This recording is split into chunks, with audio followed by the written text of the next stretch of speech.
Welcome back to the Goal Line Stand.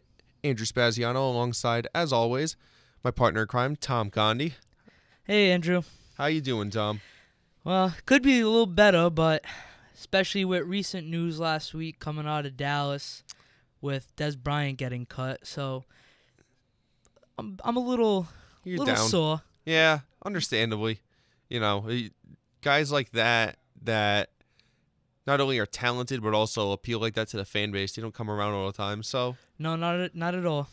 yeah. So, we can talk about him for a couple minutes. We're going to go through, just so everybody knows, we're going to talk about, do two parts. We're going to talk about the NFC in our first part, and then on the episode that's going to immediately follow this, we'll talk about the AFC. But before we start diving into all the draft stuff, because there is a lot of draft stuff, yeah, the Dez thing was very surprising.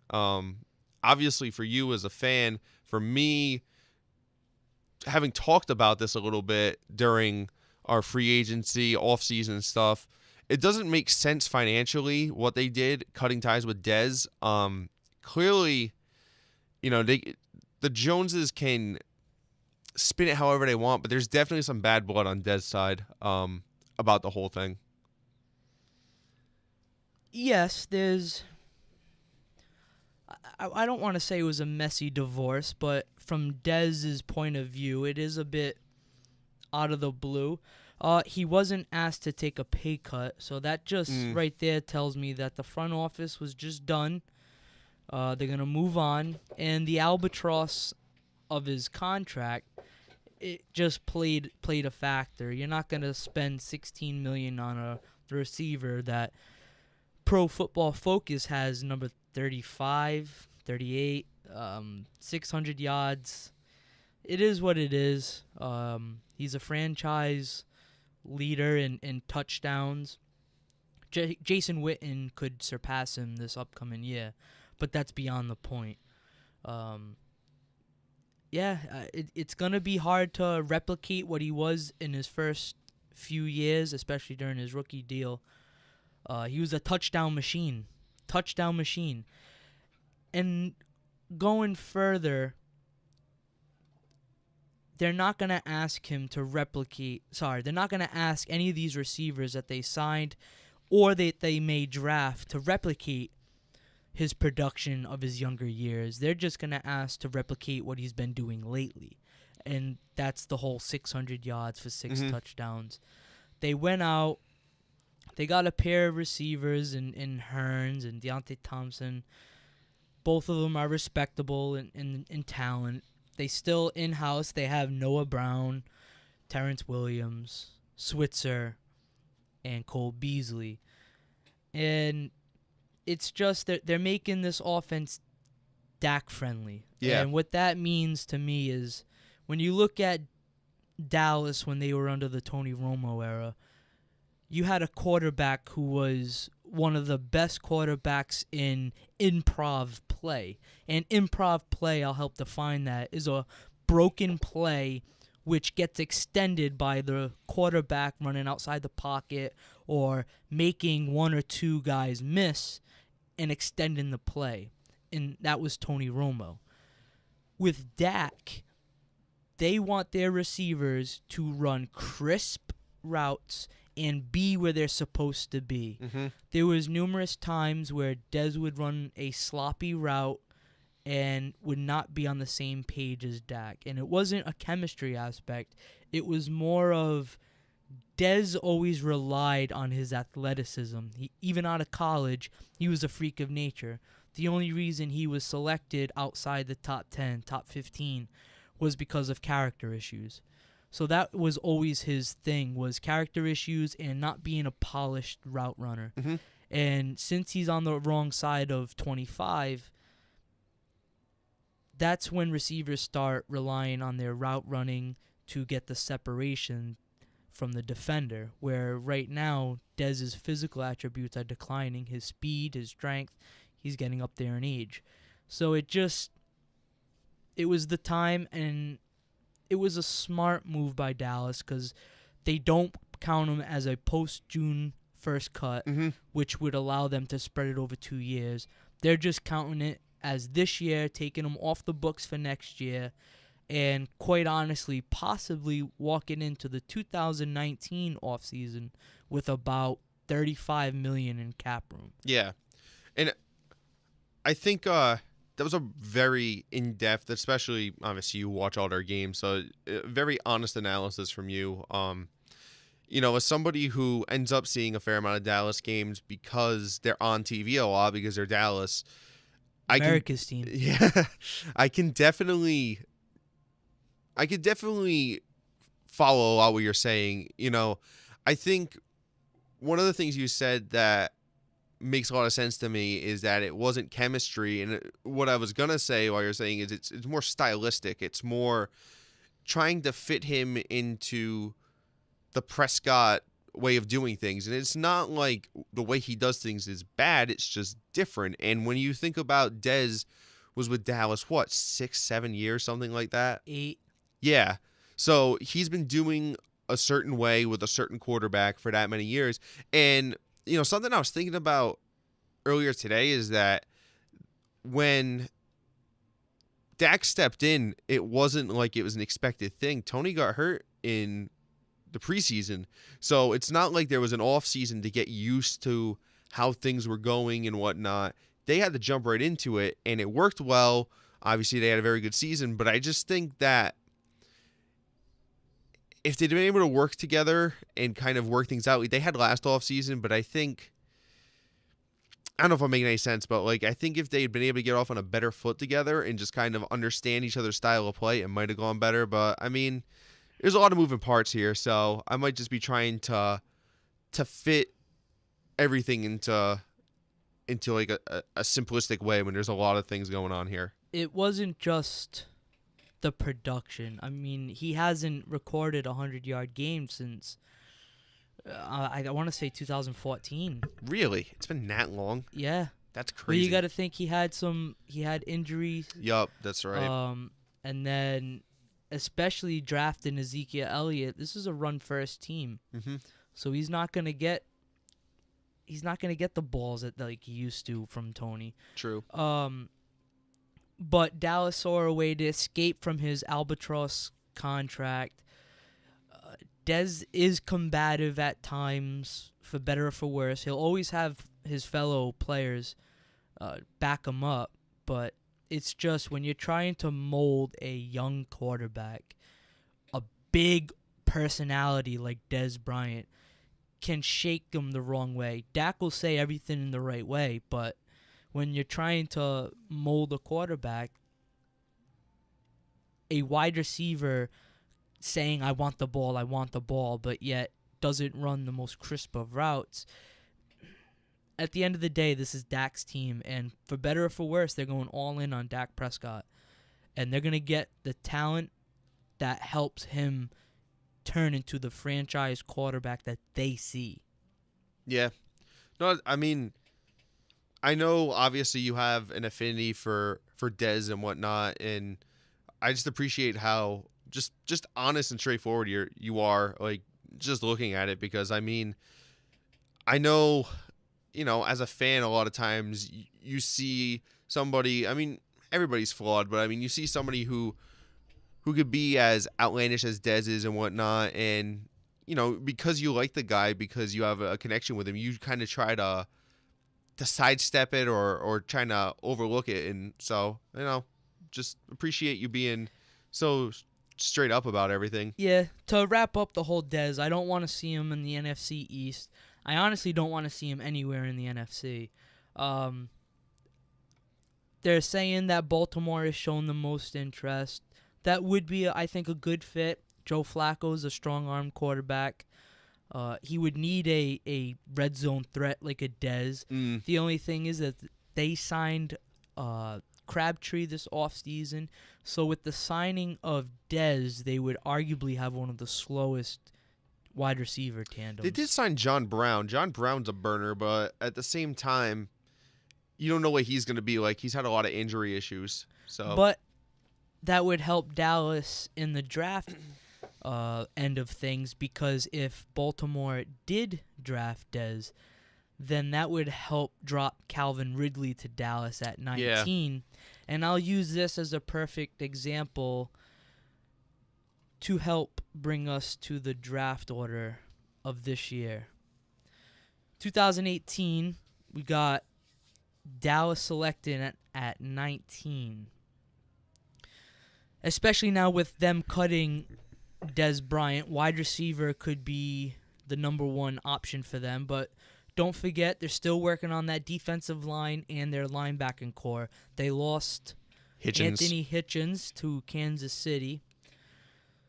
So let's look at the receiver prospects as of right now. A lot of people want to say Dallas is going to get Ridley, but just saying that, it's tough because Ridley's 23 years old. He's in higher up there in age as a rookie prospect. And he's tight-skinned. He kind of already filled out his frame. Yep. So that kind of scares away some potential teams on drafting him because he's already filled out his body, and he's only 6 foot 180. Ideally, they like to have, for Dallas that is, ideally they like to have their receivers about 6'2", 210. And as of right now, he's not going to pass Baltimore. So that leaves Dallas with Cortland Sutton, DJ Moore, and that's your top 3 wide receiver options for Dallas at 19.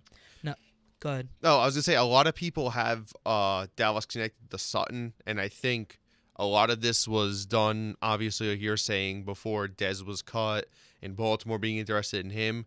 But Sutton's a big guy. He's 6'3". You know, you're talking about how Dallas likes bigger receivers. I mean, I think his frame fits more of what they're looking at. But to your point, you know, they do have other positions of need. The only thing about him is that he ran a 4.54, so that might scare him off. But then again, Dez also ran a 4.57 at his pro day when he was a prospect as well. Yeah, I mean, you got to think, especially, and you know better than I do, but just watching him recently, I mean, Dez was never really a burner. I don't think that was ever really like a major part of his game was necessarily speed, the athleticism, as you were saying. So I don't necessarily know if the 40 time, the lack of breakaway speed would be a deterrent. I guess it just depends on the direction they're looking to go at receiver. Yeah, I definitely expect Dallas to select a wide receiver in this first round. Linebacker, defensive line, there's good talent on day 2 and day 3 to help that. Dallas doesn't have a history on drafting defensive tackles on the higher rounds, especially one techniques that don't have pass rush abilities. And linebacker, for better or for worse, is a position that's almost a dying breed, only for the pure fact that the NFL is now a passing game. Right. And linebackers are turning into pass coverage guys. So if you can grab a linebacker who has the athletic ability to cover and not fill the run, those guys tend to drop back into the draft, into day 2 and day 3, and then you can help them learn. And just the way this draft is, if you can draft a top-tier talent, especially at 19, they're going to do it. Yeah, and I know there's a lot of talk that this year's receiver class isn't as deep as it's been in years past, so I feel like if they want to get a receiver, I think they have to do it in the first couple of rounds if they want to, especially trying to fill the shoes they're trying to fill. So, yeah, I mean, I'm on board with what you're trying to say here. Staying in the NFC East, we'll move on to the Super Bowl champs, the Philadelphia Eagles. What to say about the Eagles? They could use a wide receiver. They traded away Torrey Smith, but they signed Mike Wallace, who's up there on age. He's a bit long in the tooth. Linebacker, maybe. They re-signed Nigel Bradham. Tight end, probably not. I mean, I know they lost Trey Burton, but they still have Selleck. Running back, Philadelphia's tough with me right now because running back they lost Blount, but you got Ajayi. Then to wrap it up, one of their biggest needs is corner. So it's I can't really get a read on what they're thinking. I mean, a phrase I hear a lot when talking about the draft is strengthen your strengths. So it would almost make sense. It may seem counterintuitive, but maybe try to bring another pass rusher, try to add at positions they're strong at. So that would be an interesting way of looking at things. I think if you're Philly, I think you have to go with that adage of you're drafting the best available player. You're not necessarily looking to fill a need. I know teams will try to stick to one strategy over another, but I think in this case, if I'm the Eagles, I'm just going with whoever's the best available there. Yeah, and it very well could be an offensive line guy. Sure. And that could be a dark horse position. Because, who was it? Jason Peters. Mm-hmm. He was out for the whole year last year. So he's returning from injury. So who knows? A rookie might beat him out. Probably not, but just saying. It's a good insurance policy, just in case. Another interesting thing talking about Philly is that, so they have their first round pick, and they don't pick again until the end of the fourth round. So they could even say, if they're really looking to get quantity, and they want it, and there are a couple of positions they'd like to fill in on day 2, they could trade back, try to pick up maybe a second and a third or something like that. But to your point, just because they're in such good shape with their roster, they can kind of field those offers and not feel pigeonholed to a certain position. Yeah, they could trade back and grab a couple of picks for day 2, because a lot of teams, believe it or not, do covet the first round for the pure fact that as a first-round pick, you're able to slap a talent with the fifth-year option. Yeah. No, that's a good point. I know just because of the way the CBA has been structured, and a lot of teams, Philly among that, Philly's been one of the biggest proponents of trading for people who are on rookie deals because the money's so favorable. So that's a good point. Their front office with Roseman knows better than anybody how to kind of manage that system. So, yeah, that's a fair point you're making there. And going over what they need, they don't really need. Everyone needs everything. Something, yeah. Yeah, but for them, it seems like it's not a glaring hole. Right. So if they can snag a couple to patchwork some different players here and there. Yeah, I think for them, you're going to look at where are you going to have potential holes down the road, just because you're not going to be able to keep everybody. So you got to look, linebacker, at corner. You got to look at different areas of your team and say, well, realistically, with, the Carson Wentz is going to have to get paid down the road and things like that. We're not going to be able to keep everybody in the next couple of years in order to free up that future money. So, yeah, they're in a good position where they can kind of draft for the future, for future deficiencies that could come about. Moving on to the 13th overall pick, the Washington Redskins. I think they're going to go defensive heavy, similar to what Dallas did last year, who drafted about 6 defensive guys. And Washington, looking at their division, I feel they see the division with all these offensive playmakers and going, we need to bolster up that defense. Yeah, you got to think about it that they traded Kendall Fuller to Kansas City.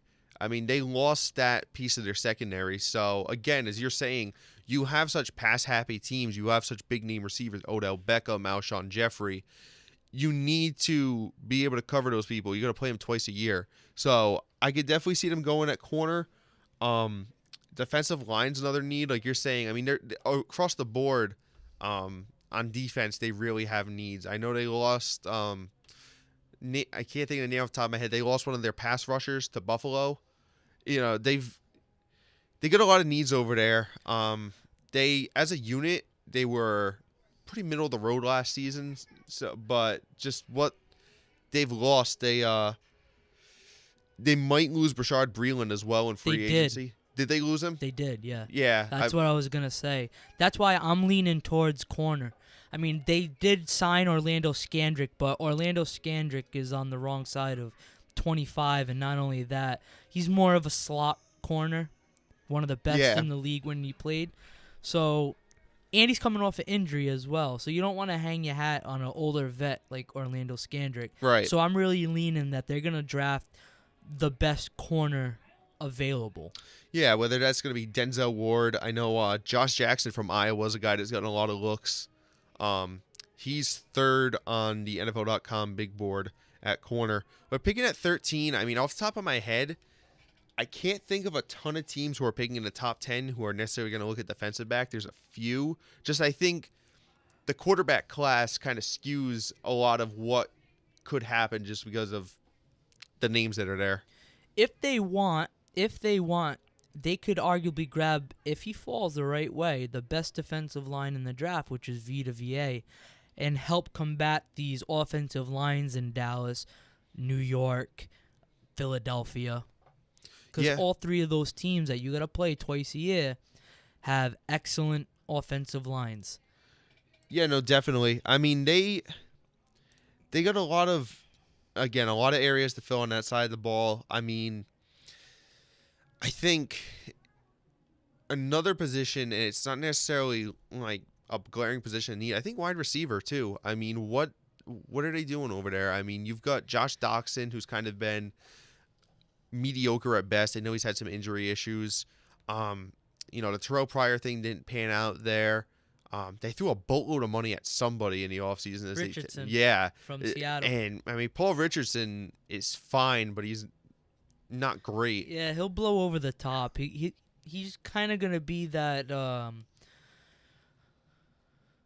wide receiver that blows the top over the defensive coverage. Yeah, he's a speed guy. He's not a great route runner. He's not going to blow your mind like somebody like Michael Thomas or Odell Beckham would. So I do think that's an area that they need to look at, even if it's somewhere in day 2 or day 3, just like getting young bodies in there at that position that have some upside to them. Well, that's why I expect them to go defensive heavy this year in the draft. Yeah. Because if they can if the right corner or even safety doesn't fall to them at 13, but the best defensive tackle is staring them in the face. Yeah. It's just one of those things. What came first, the chicken or the egg? Yep. What's better, a pass rush or cover corners, cover safeties? Right. It's just one of those things that I think they're going to see. And, well, if this guy falls to us, then boom, that's what we're going to go. Yeah. No, definitely. And I know I mentioned great offensive lines, and I even included the New York Giants, but that is because they just threw out a boatload of money, and they bolstered that offensive line up this offseason. Yeah, no, they did. It's still an area they may want to invest in, just because there are some good prospects. I mean, they are picking 2. I don't know if you want to go guard that early. Yeah, I really don't see that happening. No. The Giants, their needs, still offensive line. You need a pass rusher. That was a bit of a shocker when they traded JPP away. It made sense because of the contract and the production, but it was a guy who was moderately effective, just not for the value you had him for. Each year there's a team that changes the course of the NFL draft. Yep. And this year is the New York Giants. Because a lot of people are saying, Barkley, get Barkley, get Barkley. That's good and all. But here's the mind frame of picking at 2. You don't ever want to draft at number 2 again. Ever again. Right. And when you look at the stats for Super Bowl quarterbacks, Super Bowl winning quarterbacks, a lot of them are, believe it or not, top 10 quarterbacks. Yeah. Take out Brady. A lot of them are top 10 quarterbacks. Yeah. You have to grab a quarterback in this position. Yeah. And this is and not because I don't want to see Bradley Chubb, which they could use. They trade JPP. If you feel that comfortable that Cleveland was not going to draft Chubb, then you can trade JPP, have him slide in with Vernon, and have your bookend pass rushers. Yeah. I mean that's kind of, I'm thinking alternatives to quarterback because, I mean, every name under the sun at quarterback. I know Sam Darnold is the big one that's getting linked to them. the one I see around a lot. But alternatives to quarterback, I mean, Bradley Chubb's the guy I think of. That's one good pick, but I don't think it's him. You have another one in Barkley. Barkley would help offense and help out defense. Yep. And that just helps Eli stay that Super Bowl winning quarterback as today's quarterback, as the quarterback that you trust that he's going to win another ring. And that's what Barkley would bring. Almost similar to what Dallas was in, going Ezekiel Elliott or Jalen Ramsey. Well, Ramsey would be extraordinary talent, but he only helps that defensive side. Yeah. And then you're looking at it and say, well, if Ezekiel Elliott, if we continue to get first downs, chew up the clock, the defense doesn't have to be out there as much, which helps both ends of the team. Sure. Yeah, I follow that. I think the thing with Barkley that makes him so enticing is because of his dual threat ability, because he's a great pass catcher, and he did that in college, and he's a pretty good route runner. So I think people look at that, they see Le'Veon Bell, David Johnson, or something like that. So I think there's an argument that can be made against picking running backs that high, just simply because of the nature of the position, the injury, the wear and tear, therefore shortening their careers. But if you get a guy like that, I mean, just the offensive side of the ball, he's impacting more in one phase. Like, he's going to be a pass catcher. He's going to be a running back. So, yeah, he's enticing. We talked about this last time we aired. It's really hard. It's really difficult to be in this position because it's going to impact your franchise going forward one way or another, for better or worse. And it's exciting, but it's also terrifying, because if you slip up, I mean, you're going to screw your team potentially for the next 4 or 5 years trying to recover from this. But that is why I honestly think that they're going to draft Josh Rosen. Yeah. Yes, because they're not going to draft up here ever again for the near future. At least that's what they that's their are plan. hoping. They're hoping. And he's 21 years of age. You can have him sit behind Eli for 2 years, and he's still only 23, 24. And they can take the approach like Green Bay did with Aaron Rodgers. Draft him, have him learn, and go from there. It's not like he'd be learning behind Joe Blow. You're right. He's not learning behind Mike Glennon. He's learning behind two-time Super Bowl winning quarterback Eli Manning. Yeah. And don't forget, they're who did they just get? Shermer, the quarterback. Oh, yep. The quarterback whisperer. So I know the fans want Barkley. I know the smart move would be Chubb, but I think the obvious one is to grab your quarterback of the future, grab the quarterback who could potentially be there for the next 10 to 15 years. Yeah, I mean, what you say makes a lot of sense. I mean, just because, like you said, nobody plans on this, but the Giants, particular, being the stable organization they are not expecting to pick this high ever again in the foreseeable future. So, just because of the way the quarterback class is, I've been saying this all along, you have to consider taking a quarterback here. I mean, there's good arguments against it. There's also a good argument for it. But, I mean, at the very least, there has to be a true, honest-to-God consideration here for all the reasons you stated. Yeah, it's tough. I mean, some teams like Seattle were able to draft their franchise quarterback later in the late rounds. But, quite honest, teams get lucky. Yeah. Dallas got lucky with Dak. Seattle got lucky with Russell Wilson.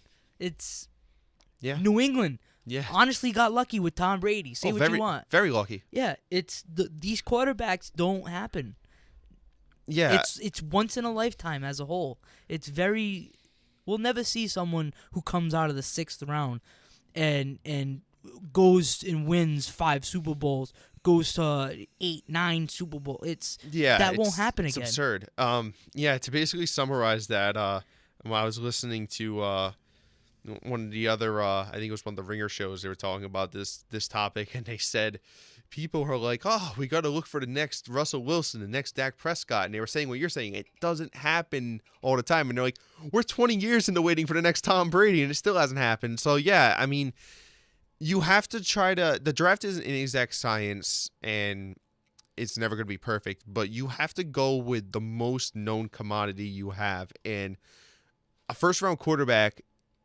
Although we've seen a lot of outlandish picks there, generally when somebody has a first-round grade, they're as much of a known commodity as you're going to get. And not for nothing, but if you draft a quarterback right now, you can slap him with that fifth-year option and still not have to pay as much as some of these quarterbacks are getting right now. Oh, definitely. 25 plus. No, definitely. And it's, again, that fifth-year option, the way everything's set, I mean, if you have that flexibility where you can keep him on the fifth year and whatnot, I mean, you can spend money elsewhere in the meantime. And, you know, like you said, say 2-3 years from now, Eli hangs it up, then you still got 2-3 years of Josh Rosen or whoever at cheap money, and you can invest in other places. And you can do it with the peace of mind of knowing that you're being financially responsible. And to wrap it up, I really think Josh's age helps play this out. How old is he? 21. Yeah. He just turned 21. Yeah, so I get what you're saying, because that extreme youth factor that, yeah, you're basically getting, in your mind, you're getting extra years just because of the age or lack thereof. Just to put it in comparison, I know I'm not trying to keep bringing Dallas up, and I'm not trying to... It's all good. It's what you know. To bring up other talent in other positions, but Calvin Ridley, I know I said this earlier in the show, but he's going to be a 23-year-old rookie. I mean, he's not Brandon Weeden. We're not talking about a 29-year-old rookie, but a lot of teams view certain ages, and they go, that's a little old on the rookie scale. So your best football is literally right now. Yep. Where a lot of teams kind of like that mysterious type, ooh, well, you're right here, you're good upper echelon talent, but now you're in the NFL.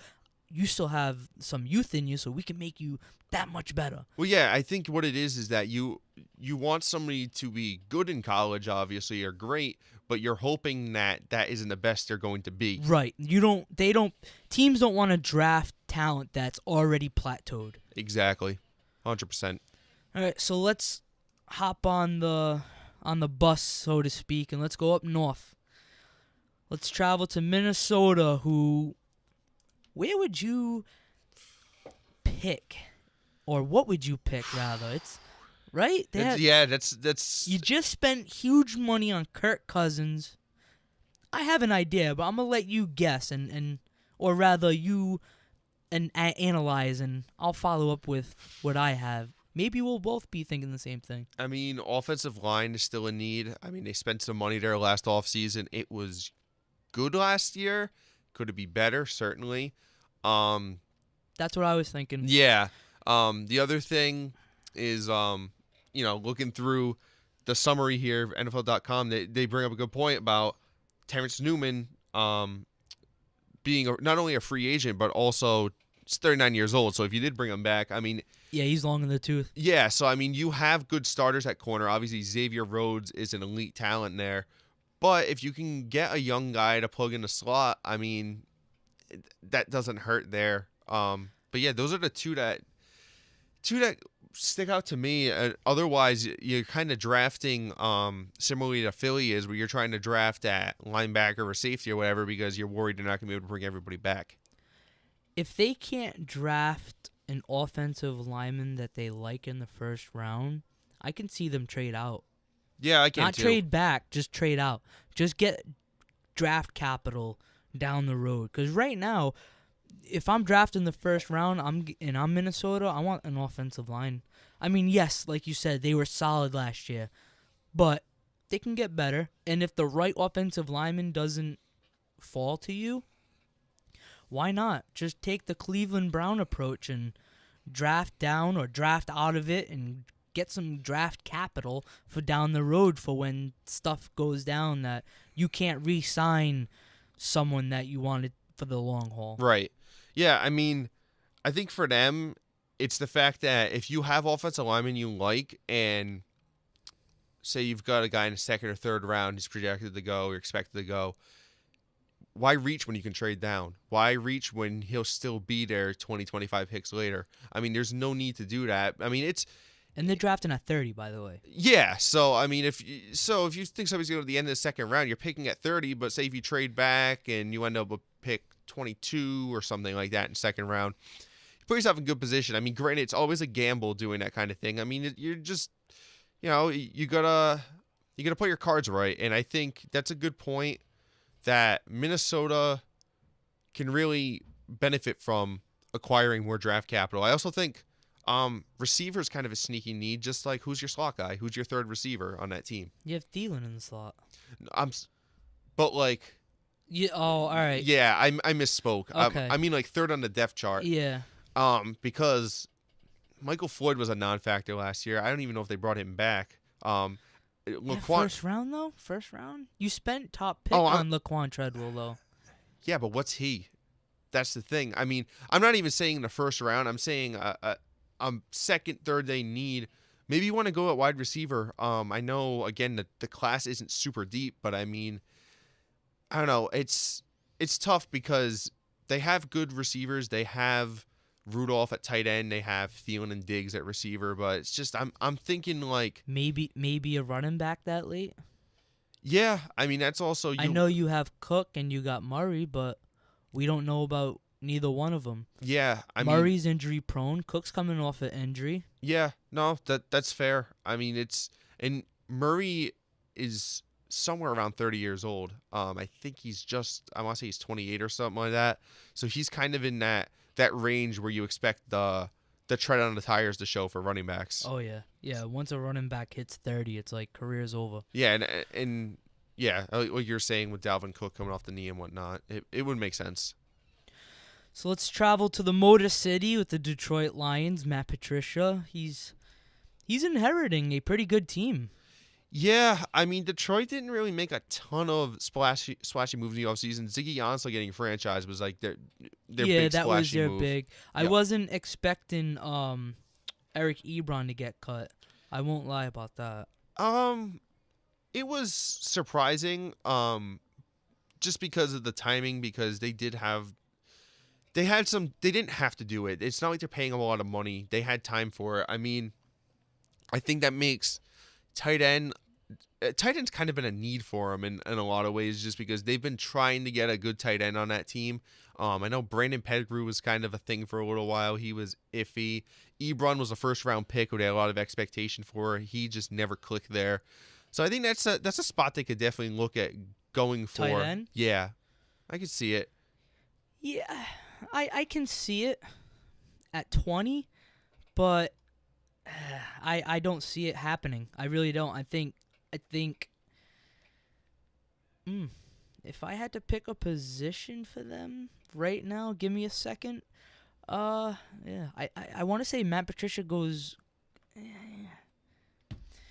I want to say he goes defense. Right. I want to say he grabs a D-line. I want to say he grabs someone like Deron Payne. He could be their Sue. Yep. Since they lost Sue, I mean, who besides Ezekiel Ansah of last year, they haven't really had an outstanding stud on the defensive line since Sue left. So I could see I could see Deron Payne or a defensive lineman like that getting drafted by them at 20. They're obviously not going to be able to get VA because he's going to be long gone. Right. Yeah, I mean, that makes a lot of sense. I mean, to your point, Anza's more of an edge rusher anyways, so, I mean, their interior has been, I mean, it's a big hole to fill, and Ndamukong Suh, for all his character flaws, is a top 2 defensive tackle in the league.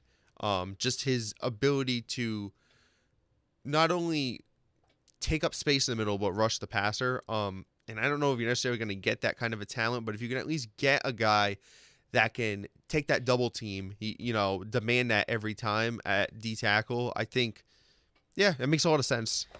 And if I had to pick an offensive player or an offensive position, I would say running back. Yeah, I mean, their offensive line's kind of iffy in itself. I mean, it's one of those things. I mean, obviously they have issues at running back. They haven't had a 100-yard rusher in, like, I think since I was in high school, which was 5 years ago. So, it's definitely a need for them. But I mean, I think you have to ask what's more symptomatic. Is the bad running game more symptomatic of the offensive line or the lack of talent at running back? Because they're both issues. Yeah, they've tried different running backs throughout the years, but it hasn't really panned out. And they need someone in the backfield to help Matthew Stafford out. It can't be a one-man show just throwing the ball 45 times. No, absolutely. Now going from Detroit, we're going to travel to Green Bay. We'll go to Wisconsin. And Green Bay, they made some moves this offseason. They did, very unlike them, but I like it. Well, that's what happens when you get a brand new general manager. And there's been some rumblings out of Green Bay lately that Aaron Rodgers didn't feel very happy that he doesn't have as much say as he wants. But they were able to get Jimmy Graham, Muhammad Wilkerson, cornerback Tramon Williams. They made a good splash. So needs for them, wide receiver, corner. You cut Jordy. You could always use secondary help. I'd go corner, just because I'm just thinking that there's better prospects. You can always trade back, obviously, but at 14, there's going to be better corner prospects than wide receiver prospects. That's where I'd go. I mean, it's been a problem spot for them for the past few years, and I can really understand Aaron Rodgers probably feels like he has to carry the team, and part of the reason is because the defense has been so lackluster the last few years. And I think the best way you can do that is to bolster the secondary, which is, I don't know, they've made some picks back there, but I think that it could still improve. So that's where I would go if I was them. Yeah, this secondary does need a little bit of youth inside of it. I know they just lost their safety. Burnett. Morgan Burnett. And he was a staple back there, but he was a little bit injury prone, especially towards the tail end of his Packer career. And a strong safety would be wonders for them, especially in that division. Yeah, no, definitely. I can, really any of those safety positions except really free safety because you have Clinton Dix back there. I like Clinton Dix. Yeah, he's solid. So there's that. I mean, offensive line, they could look into. Yeah, they didn't address it in the offseason. No, I mean, it's really weird. They had issues pass blocking last year. They were actually a pretty good running team. I think they were an underrated statistically running team. Like they were able to, which is just, I don't know, strange for me that they have the need on the offensive line like that, but they were able to competently run the ball so well. Yeah, if I don't go wide receiver, corner, offensive line makes sense to me because you need to protect Aaron, and he just got hurt last year. Yeah. Broke his collarbone. You gotta help him. You gotta fix that offensive line. But if they help out the secondary or get another weapon on the outside, it can only help the franchise walking forward. I would say offensive line or corner. I narrow it down to those two because I think if you want to go wide receiver, make it a need, address it in the second, third round or something. That's my opinion. So don't spend that high capital. Yep. Yeah. Moving on to their biggest rival, the Chicago Bears. And this team treated the offseason like Philadelphia did last year. Yeah, they had the money, they spent it. They addressed some needs. I mean, chiefly was the wide receivers. They got Allen Robinson, they got Taylor Gabriel, and they also got Trey Burton at tight end. So they're giving Trubisky some weapons, which I like. You always gotta give your young passer a good variety of options. And I think they did a very good job of that. What's your chief need for them? I'd go guard. Yeah. Yeah, they lost Josh Sitton in free agency. And if you want to help out Trubisky, you got to help him stand up straight. So I'd boost up that offensive line. And especially picking at 8, they can get an upper echelon blue chip player. Yeah. And I don't know if Quentin Nelson's going to fall that far. I don't see him passing Indianapolis. I would agree. I really think Indianapolis is going to select him. Yeah. But they can grab the next best guard that's available. Oh, definitely. And the only reason I'm pointing out a guard is because they lost Josh. Yeah, so there's an obvious need there. I follow that. I think also, not just Trubisky, but I mean their running game.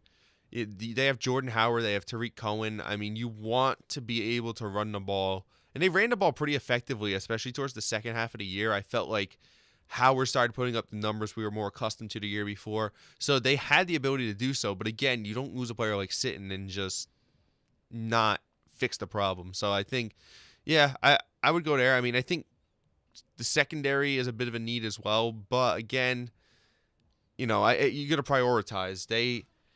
Really, I'd say linebacker or even defensive, like a pass rusher. Harold Landry from BC. Yeah, that's true. I mean, I don't think of it. I mean, their pass rush. One's symptomatic of the other. I mean, if you don't have a good pass rush, I mean, any good corner is going to get beat eventually. So but not all these corners are going to be drafted that we keep bringing up. That's true.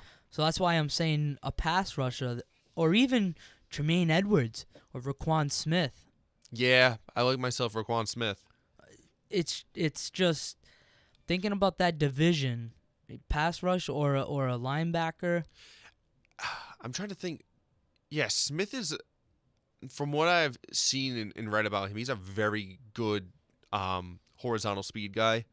So, and he's also a decent pass coverage guy, and especially in that division with the weapons you're going to see at receiver across the board, I think it's, investing in a linebacker that's able to do that, I think would be a net positive for that team, 100%.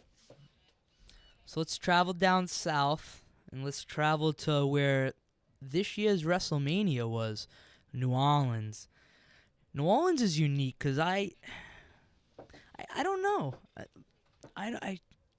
Yeah, they're almost on the Minnesota Philly level, not quite, but I mean they had such an excellent draft last year. I mean, I don't see them replicating it. Oh no, that's a once in a decade draft that like any team has. That was absurd what they did. And props to Sean Payton in that front office. But yeah, it's tough. They have. I don't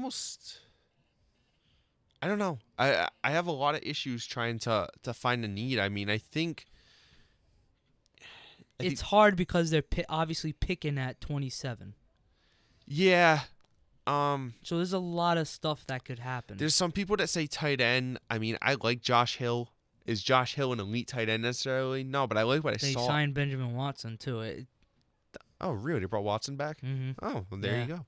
Well, is that the answer? That's no, but answer. I like Josh Hill. I'm saying, I mean, is he an elite tight end? All right. I got something else for you. Yep. Quarterback is getting thrown at them too. Yeah. Do you draft a quarterback now? You just signed Drew Brees. Yeah, but I mean, it's the clock game. It's the same as New England. It's like. But do you give that much capital? First round pick. That's a lot of capital. Yeah, but I mean, you've thrown Aaron Rodgers out there. Aaron Rodgers was taken in the 20s. I mean, you have to. The thing with quarterback is you don't want to get caught with your pants down about it. I mean, it's better to be too early than too late on that position. I mean, any position, but especially quarterback. You're saying who wouldn't want to sit behind Eli Manning? Who wouldn't want to sit behind Drew Brees? Think about that. It's one of the best passers of this generation. Yeah. Arguably one of the top 10 guys of all time. I mean, who doesn't want to sit behind that guy and just pick his brain in the meeting room, on the practice field? Yeah, I really didn't think of it, but it's going to depend. I mean, I don't see them trading up for a quarterback. I think if they get a guy, if they like Lamar Jackson, if Baker Mayfield falls there and they really like him, I mean, that's just hypothetical. Where? To 27. Absolutely not. Baker? I mean, Baker's kind Absolutely not. He's not passing Miami. Yeah, and we'll save that for the next show. But yeah. He's not passing Miami. Yeah. Miami's going on record saying they want alpha talent. They want alpha dogs. Yeah. We're saving this for the next show. We're saving this for the AFC. He's not passing Miami. Yeah, I mean, I'm just trying to think. I mean, you've got the thing with the quarterback class is you have these big names in the first round that are flying around: Lamar Jackson, Rosen, Mayfield, etc. There are guys in the mid rounds that, like Mason Rudolph, guys like that who aren't getting as much attention, but do have upside to them. So maybe New Orleans decides to address it there. I don't know. I mean, I think they could also be in a position where maybe they want to trade back, just because of, again, end of the first round. They don't have a second round pick, so maybe they want to fall back a little bit, acquire some capital, and then start looking at their needs. Maybe. I honestly see them going linebacker or a pass rush, whatever one falls to them. Yeah, I can see linebacker. I mean, Manti Te'o's okay, but he's not great. Stick a first-round talent in the middle of the defense. If someone like Rashaan Evans goes up if that falls that far back, I could see that. Yeah. Only because you brought up tight end.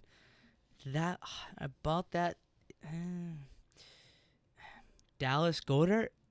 God, I might be ruining that last name, but yeah, he's skyrocketed up the draft boards, and his physical attributes, they say, are similar to a Gronkowski. Not saying his talent is Gronkowski, his physical stature. Yeah, 6'5", 255. I see what you mean. Yeah. Yeah.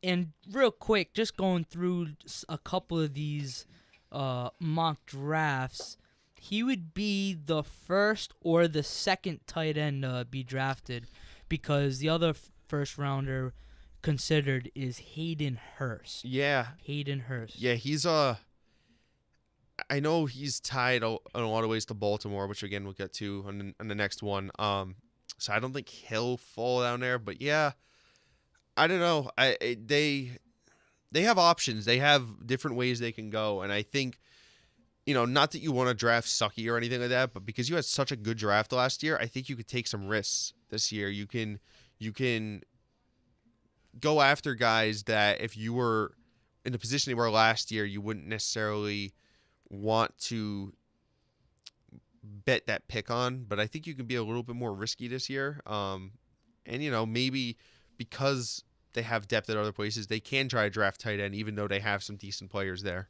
So, yeah, New Orleans is an interesting case study. Moving from New Orleans, they're going to go to one of their bitter rivals in the Carolina Panthers. And this is one team that has potentially a slam dunk type position that they can grab, and that's a wide receiver, because you could say tight end, Greg Olsen, he's getting long in the tooth, grab a tight end now, especially where they're sitting. You could say corner, but they signed Breeland.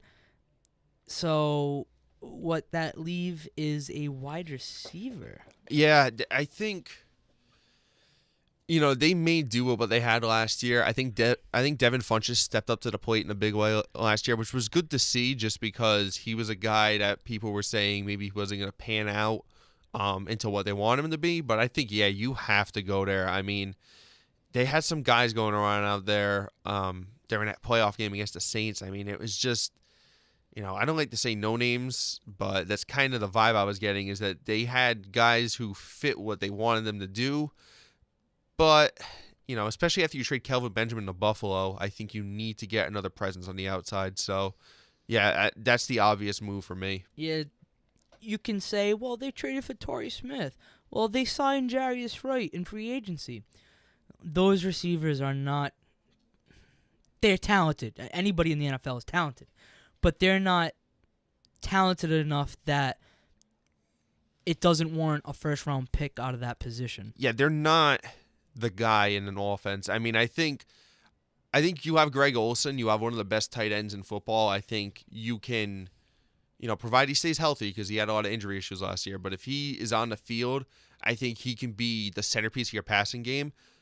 But I do think if you add another receiver, like, that's what they want Kelvin Benjamin to be. They want Kelvin Benjamin to be like a top echelon receiver aside next to Greg Olsen. And also with Devin Funchess starting to kind of come into his own, I mean, they could really have a good stable of weapons for Cam. So I'm with you. That's where I would go. And not for nothing, but sitting at 24, they can grab a top 5, potentially top 3 talent at wide receiver, because the 3 teams that really pop out to me is, for receivers in front of them, is Arizona at 15, Baltimore at 16, and Dallas at 19. Yeah. Those are the 3 teams in front of Carolina at 24 that just pop out that say, okay, I could see them drafting a wide receiver right there in the first round. Yeah.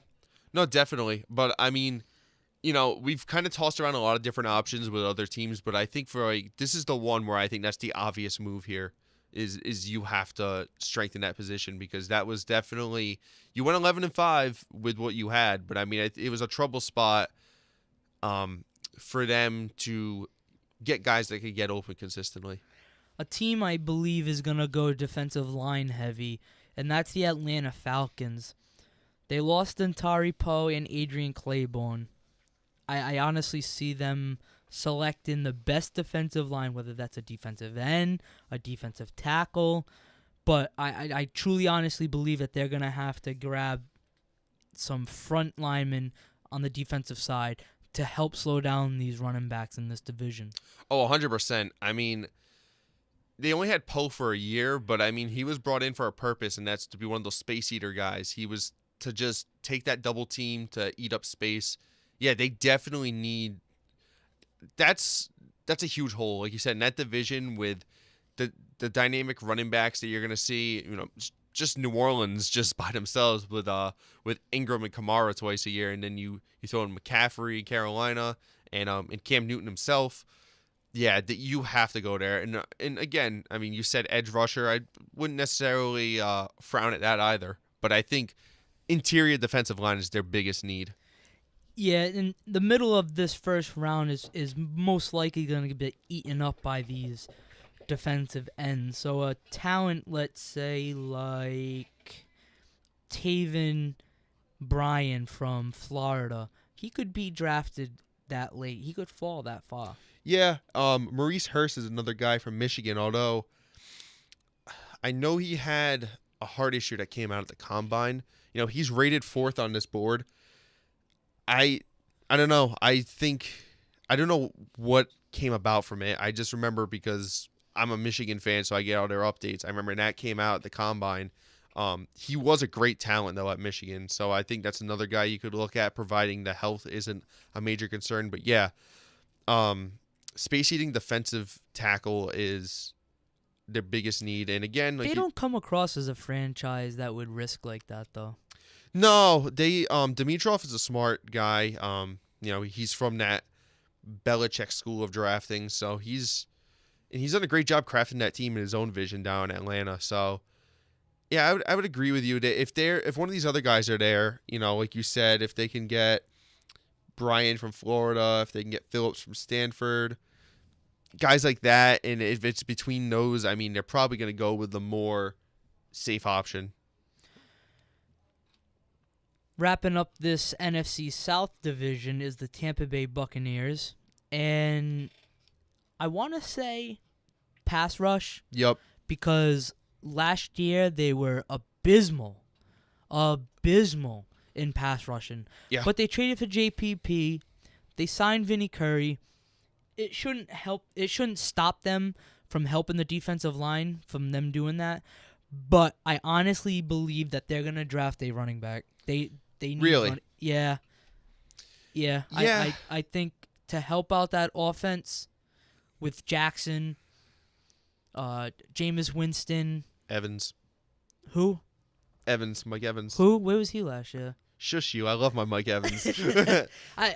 Don't get me wrong. I know I like Mike Evans too, but he just didn't. He wasn't himself last year. Yeah, I mean, I still would go with pass rush. I mean, they're picking at 7, so you still should get a top echelon pass rusher. I mean, Chubb's not going to be there in all likelihood. No way. So, but you could still get a top end guy at that position. I just think, even though you get Pierre Paul, we were talking about when we were talking about the Giants that he wasn't terrible, but he wasn't necessarily great, particularly for the money he's worth. But just production-wise, he wasn't over the moon spectacular. So I would still go there because even if he does have a good season, he's not your long-term solution there. I think you need to get younger there, and you need to get more talented there. So that's where I would go. Yeah.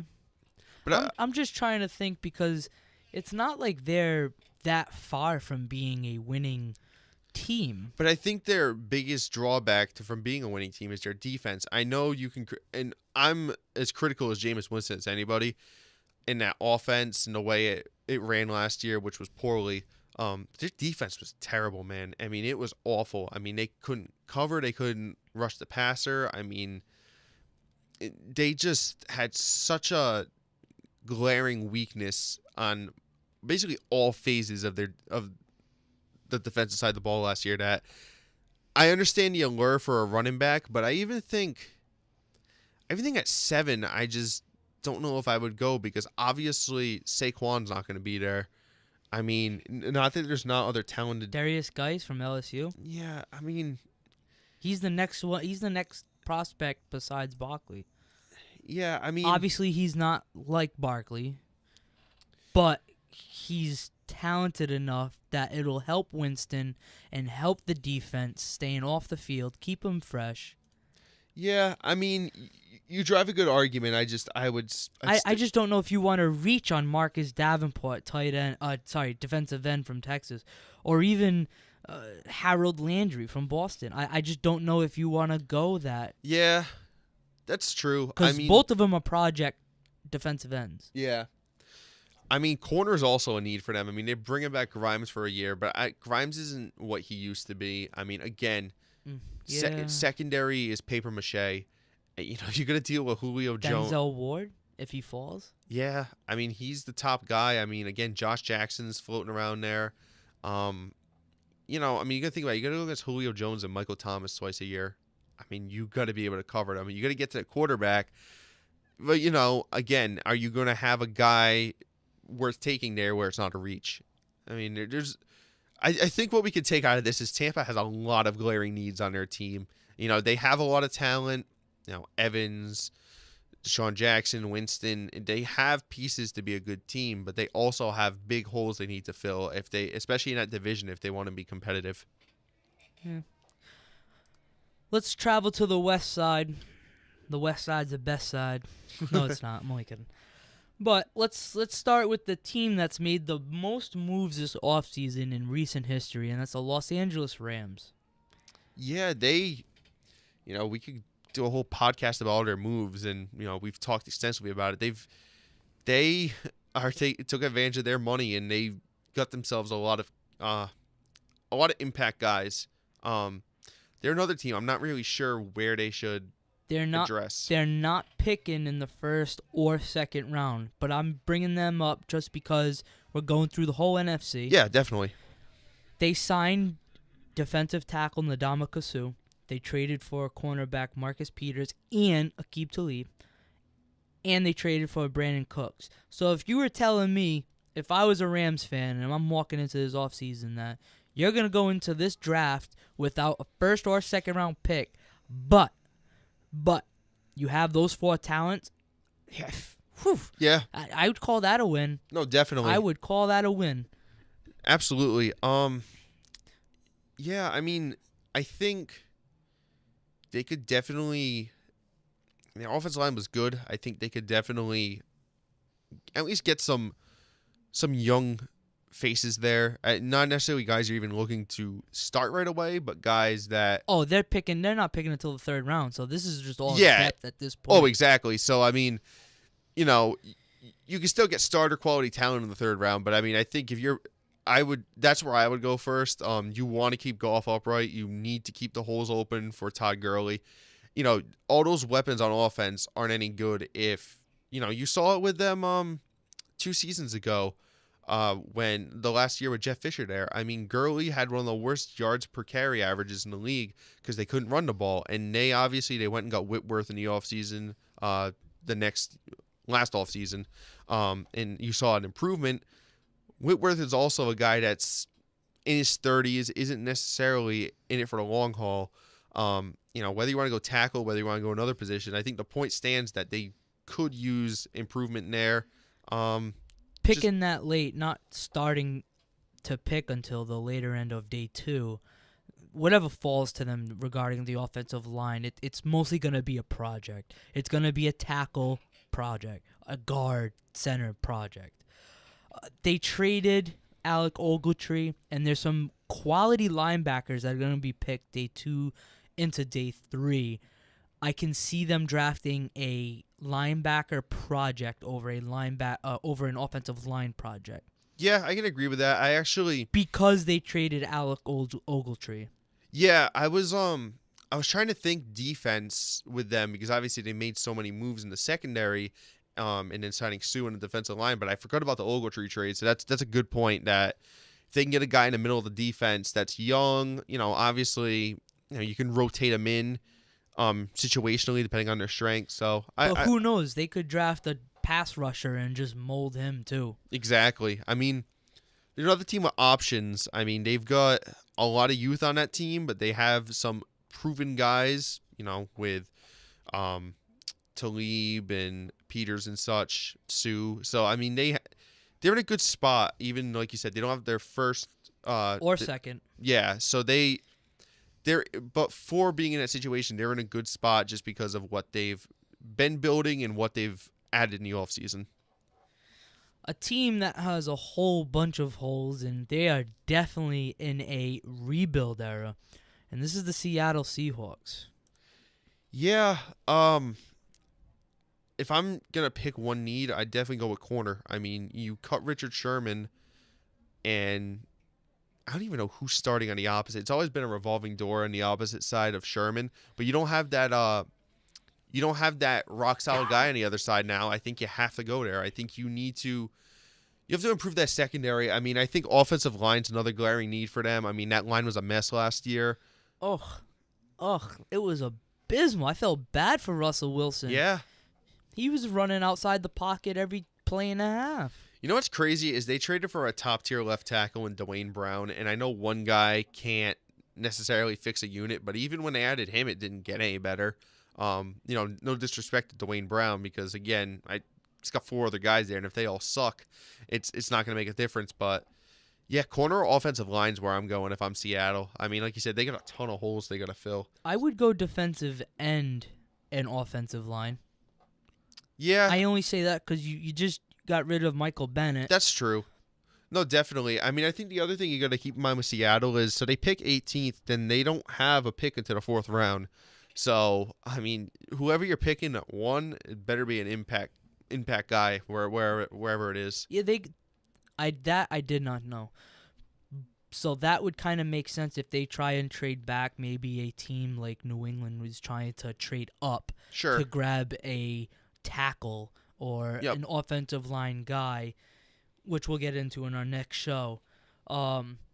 Seattle might be one of those teams that gets a phone call from a team trying to trade up, and then they can get some draft capital into 2nd round, 3rd round. Because I know with all these holes, a free safety could be on the move in Earl Thomas, and I know they're asking a 1st and a 3rd plus a Brinks truck and all this for Earl Thomas, but they're just trying to get some picks in days 2, because they like you just said, they pick day 1 and they're not going to pick until the 4th round. So, and I'm almost positive that's day 3. Yeah, it is. 4 through 7 is day 3. Yeah, I mean, the bottom line is that you said it. I mean, they have so many holes they have to fill, and you get a good guy at 18, that's fantastic. That's one dude. I mean, you have multiple areas you need to fill. Oh, don't forget they lost Sheldon Richardson, too. That was why I decided defensive line. Yeah. Losing Bennett and Sheldon Richardson. Yeah, so, I mean, you can go outside, inside. I mean, you've said that defensive tackle isn't going to necessarily be the hottest commodity in the top half of the draft, so maybe they can get a top-tier guy there. Yeah, I mean, they have options, but not in a good way because they have a lot of areas they have to fill. They have a lot of priorities. Yes, that's why I honestly think drafting back would be good for them. Yeah, I agree. Or just it's going to suck. But you're going to have the Russell Wilson lost years. Trade Earl Thomas, get some capital, even if you just grab a second. Even if you just grab a third and a player.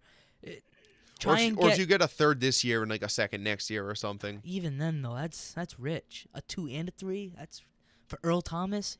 Yeah. He's not 25. I know. He's on his contract year. He's going to turn 30 next year. But you're talking about a player, if he goes to a secondary, that can make a secondary go from good to great. Yes, but the tail end of his Seattle career has been riddled with injuries. Yeah, it's true. So what they're bargaining. They're saying this high. Teams are going to say this low. And then you They're going to meet in the middle. It's just how 100%. It's just how long they want to drag this out. Yeah. No, definitely. And then we have a rival of the Seattle Seahawks that was a lot of fun to watch in the heyday, which was San Francisco. And heyday, like I'm talking about like the 70s or something. Talking about like 2000 and what was it? 2012. Yeah. That, early 2000 teens. I don't even know how you say that. 2000, like, you know what I mean? Like, anyways, that's my problem. But what do you think? They're picking at 9. I don't know, man. I mean, I think they could use getting a wide receiver. Am I gonna pick a wide receiver at 9? I don't know about that. Corner. I mean, they got Sherman, but corner's still kind of a need for them. I'd almost, if I'm them, because you don't have your second round pick. Oh, I'm sorry, they have a second round pick. But it's not early in the round. I was gonna say trade back, but nah, you do have that second. I thought they didn't have a second rounder because they traded it to New England, but they do. They have the 27th pick in the second round. So yeah, I mean, I don't know if I'd want to pick wide receiver that early. If you really like Calvin Ridley, maybe you go for it. You have to really consider though going linebacker because of Reuben Foster. A lot of people, I mean talking heads and analysts and whatnot, have them selecting a linebacker. Yeah, I mean, now that I'm thinking of it, that's what I would do. And it's either Raquan or Tremaine Edwards. Those are your best 2 linebackers in this draft. But I know with what happened, your quick draw wants to say linebacker. I mean, he has 3 felony counts on him. It's not just like he got busted for smoking a joint, or it's just, some hassle. I mean, he's got 3 felonies. It's battery charges. But outside of linebacker, offensive line. Yeah. Keep Jimmy G up. Yeah, and you got Jerick McKinnon. You want to be able to run the ball. So, yeah, I can buy that. I mean, they're a team that's definitely on the up and up, but they still have needs they have to address. So I think those 3 positions definitely, or I think we named 4 positions, are definitely big needs. But yeah, I don't know what I'd prioritize. I mean, I think they have a bevy of options they can kind of go with, and really any of them isn't necessarily the wrong one, just because, just depends on the direction they want to go. Good point. Last but not least in this NFC talk is the Arizona Cardinals, who is selecting at 15. You saved one of the biggest train wrecks for last. This is another point in the draft that not only are the Giants gonna dictate, but I really feel the Arizona Cardinals is another team to look at because they bring in Sam Bradford. They bring in Mike Lennon. Okay. You have an aging vet in Fitzgerald. Okay. Your offensive line, okay. You can help DJ out by getting some better talent. Biggest shocker to me because he was ultra talented, was cutting Tyrann Mathieu. So that's a hole right there in the secondary. I know you have Patrick still there in the secondary, anchoring it down. But this team is another team that I can't really put my finger on, because my knee-jerk reaction is quarterback. Yeah, you and me are the same mind. the bottom line is this team has been throwing in stopgaps for as long as I've been alive, and probably longer than that. You know, they had Kurt Warner for a while. Before that, they had Jake freaking Plummer, who was there. Then after Warner, they were able to get Carson Palmer, go to an NFC Championship game, and now they're where they're at with Sam Bradford. Yeah, I mean, I would go quarterback, but the thing is, I don't know if I trade up for a quarterback, which you may have to if you want to get. It just depends. It depends. Do they have a single guy they like? Do they like a certain guy that they like, say Lamar Jackson, who they think might fall to 15? I think that was my thing. That's what all I was leading up to. Is I honestly think that they draft Action Jackson. Yeah, I mean, I can see it. You lose Bradford by game 3. You're gonna lose him by game 3. and the bottom line is that signing made no sense to me. Just for the dollars, it was stupid. The guy played a game last year and his knee flared up. He didn't even get it wasn't even like, he got hit and dislocated, or broke something. The dude's knee just swelled up from playing quarterback. It doesn't make any sense to me. And the bottom line is that, like I'm saying, that they have to figure this out. I mean, the bottom line is they have talent. David Johnson's one of the most exciting young running backs in the league. They have talent on defense. They got Chandler Jones. They got Marcus Golden, who's going to be coming back from injury. Peterson, like you're saying. They have talent on both sides of the ball. But the bottom line is you're not going to come out of the basement of this division unless you have a quarterback. Yeah, and that's my point. It doesn't matter if you draft a wide receiver who's going to replace Fitzgerald. It doesn't matter if you draft a top echelon offensive line. It doesn't matter if you draft Tyrann Mathieu's replacement. What matters is if you draft a quarterback like Jackson, not only does it revitalize the fan base, but it adds excitement. People will be put into the seats hoping for the week that he gets put in there. Yeah, which is going to be sooner rather than later. Exactly. And you know what? Who knows? Is it too high for him? Potentially. But he's probably the biggest playmaker in this draft. I'll be honest with you. I was not a fan of Lamar Jackson in college. Didn't do anything for me. I thought he was overrated. And I've sat and I've looked at the numbers. I mean, he's talented. He is. I mean, he has better completion percentages than a lot of these guys. Josh Allen and this guy everybody's falling in love with. The guy can't hit a broadside of a barn. I mean, Lamar Jackson passes circles around him. He's going to have to, wherever he goes, he's going to have to learn how to take care of his body. He needs to choose wisely when he runs and how he runs. He can't just be throwing himself around in the NFL. But that being said, I mean, he has a lot of potential. And I think that's what Arizona sees, is not only the potential, but let's say in a perfect world they do draft Jackson, and Bradford does in fact play all 16 games. He sits behind him for a year, and then you can move on from Bradford. You can move on from Glennon, almost like what Kansas City did with Mahomes. Yep. You can have him learn for a year and learn the speed of the NFL. Yeah, I mean, I think for Jackson, I think that's the best option for him, is to be able to kind of sit for a year or most of a year.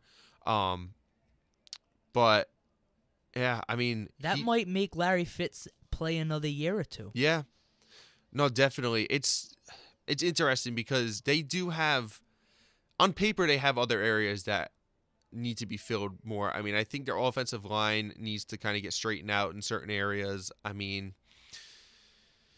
you've got a hole at wide receiver because you lost John Brown. But here's my answer. Do you see them making the playoffs? No. Even if Bradford plays 16 games. No, I think the best they finished probably 6-10, 7-9. That's being generous. And that's my point. I really honestly think the Arizona front office has to look in the mirror and go, do we think two teams will be a wild card out of this division? And if so, do we think we are it? Exactly. And the answer is no. I really don't. Yeah. It's Los Angeles' division to lose. Yeah. Seattle is not going to contend. I really don't believe so. Arizona, far from Seattle. Yeah. They're far from Seattle. So the next team up is San Francisco, and it's hard to put a 5-11 team into competitive nature to win the division, Yeah. especially compared to a team like Los Angeles that we just went over all the moves. Yeah. So when you're looking at such the mountain to climb is so steep. I know people didn't expect Russell Wilson to come out hot like he did. People didn't expect Dak Prescott to come out as hot as he did. Who's to say that Lamar Jackson, who would be a first-round talent, couldn't be successful being thrown into the fire like that? Or being treated like a Mahomes, who we only saw, one game he started this one past regular year, season game. and he lit it up. Who knows? That could happen. Yeah. But they're not as talented as Kansas City was. Plus, Kansas City plays in a weak conference. I know. I honestly think Arizona should swing for the fence and select Jackson. Yeah, I'm 100% with you. Yeah, I mean that was a good way to that was a good team to end with, because there's a lot to talk about there with the quarterback position. But yeah, we swung through the conference. Do you have any other final thoughts before we wrap up this part?